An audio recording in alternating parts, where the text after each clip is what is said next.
What's up YouTube, it's your boy Nash here. Welcome back to the channel. Now before we get into today's video, the road to 200 subs is now officially over. We are now officially on the road to 500 subs.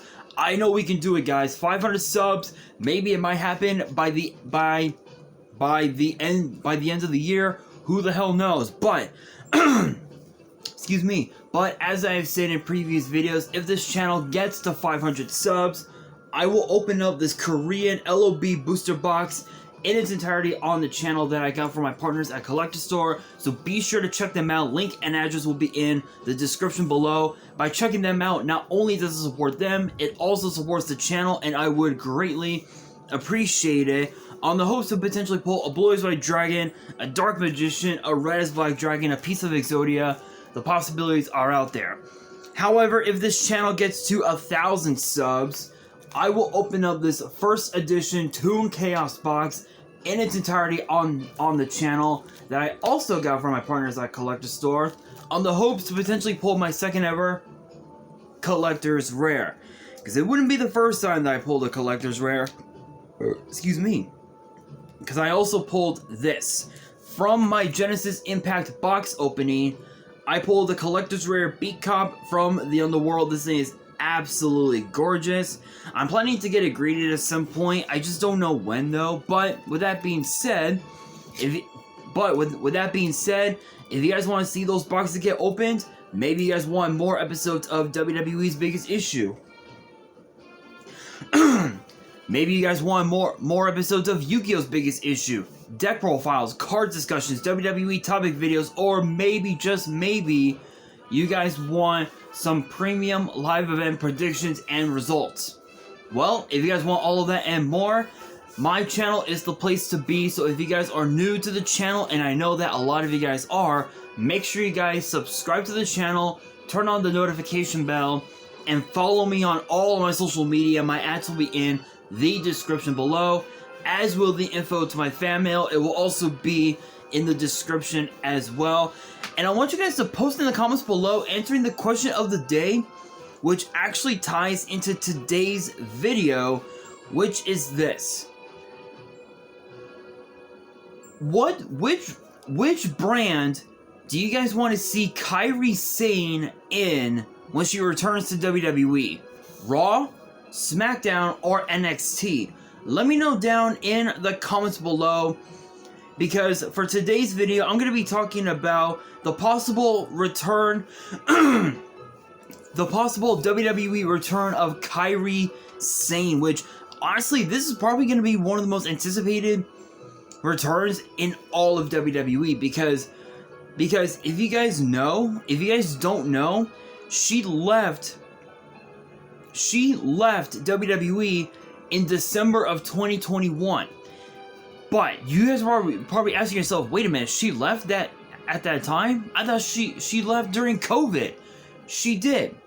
She did leave during COVID. She did leave during COVID, right around the time that right around the time that WWE had hosted their shows inside the Performance Center.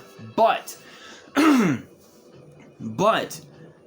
But even at that time, she was still working with WWE, but more of an ambassador of sorts. She was basically WWE's Japanese ambassador, and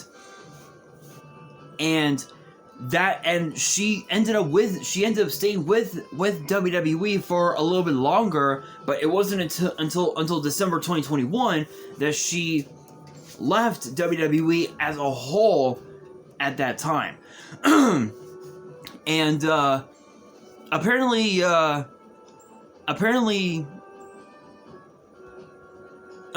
she's being reported. It's been reported that the former and first ever IWGP Women's Champion Kairi Sane has been announced for an upcoming show. Ahead of her possible return to WWE, and it was reported that she was set to return to WWE following her exit from the company back in December of 2021. But But while it is true that the initial report stated that her return was going to be imminent, Dave Meltzer of the Wrestling Observer, a big shout out, no copyrights as always, stated that she had 2 more dates scheduled in Japan that she needed to fulfill, and then she would be able to go back to WWE. And we just now found out that she's been announced for a new show with Kairi being set to compete for GLEAT, G-L-E-A-T, GLEAT, I don't know what that one is, on September 20th at Shinjuku Face in Tokyo, Japan. This is also the addition to her two other appearances. One of them being yesterday for Sendai Girls, which actually took place yesterday during Payback, ironically enough, and All Japan on September 8th. And even though Kairi has yet to confirm her return to WWE, she stated that she'll be going on an indefinite hiatus at the end of September. So it's possible that we could see her back in WWE, but the problem is the biggest problem that a lot of fans have with her coming back to WWE is the fact that while it is true that she's a former NXT Women's Champion and a former 2-time Women's Tag Team Champion, the big problem with her back in WWE is her potentially getting lost in the shuffle. And you guys are probably curious, asking yourselves, wait a minute, what do you mean by that? Here's the thing. If she were to go to Monday Night Raw, you've got Rhea Ripley battling Raquel Rodriguez over the Women's World Title. You got all the members of the Judgment Day now completely draped in gold, with Rhea as the Women's World Champion, Dominic Mysterio as the North American Champion, and now both Balor and Priest as the Undisputed Tag Team Champions, with Priest holding the Money in the Bank briefcase, with Shinsuke Nakamura still bitter by what happened last night at Payback. If you guys saw yesterday's video, then you guys already know. But for those who didn't see it, check it out. You don't want to miss what happened, because tomorrow will be the usual in-depth review of Payback. It's gonna be a nutty one, so get ready for that. But yeah, with all of that, she would just get lost in the shuffle, and she'll end up like Xia Li. Nothing's planned. We got nothing for you. Go and do whatever the fuck you want. If she were to go to SmackDown, there's the ultimate rivalry that's brewing with Bianca Belair, Charlotte Flair, Asuka, and Shotzi over damage control, and the WWE Women's Title. There's also the OC, the OC trying to find their way back into the main event spot.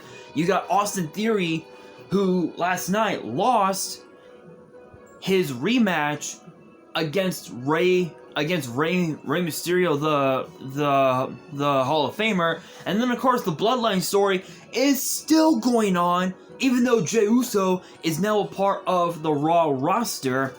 Kairi Sane would just get lost in the shuffle. If she were to go back to NXT, you've got you've got so many tag teams trying to fight for an opportunity to challenge Stax and Tony D'Angelo for their tag titles. You got Tiffany Stratton who wants a match with Becky Lynch, which that would be a good one. That would be quite the interesting matchup, to say the very least. You've got Wes Lee, who's desperate for another shot at Carmella Hayes in the NXT title. You got the Heritage Cup tournament going on right now, which features guys like Tyler Bate, guys like Duke Hudson, guys like Butch, guys like Akira Tozawa, Axiom, Nathan Fraser. Who else is in tournament? Joe Coffey and I can't think of the name. There was one other person. There was one other person. I completely forgot. But you got them fighting each other for the right to challenge Noam Dar for the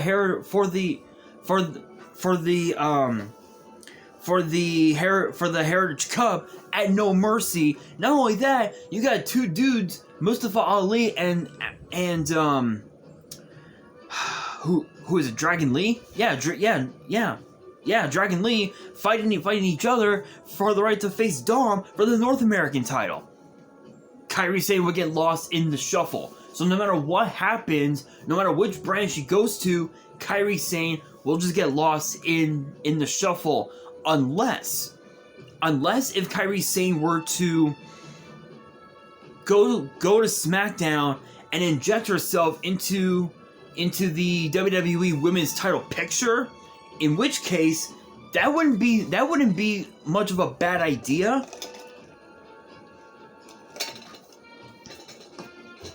Given the fact that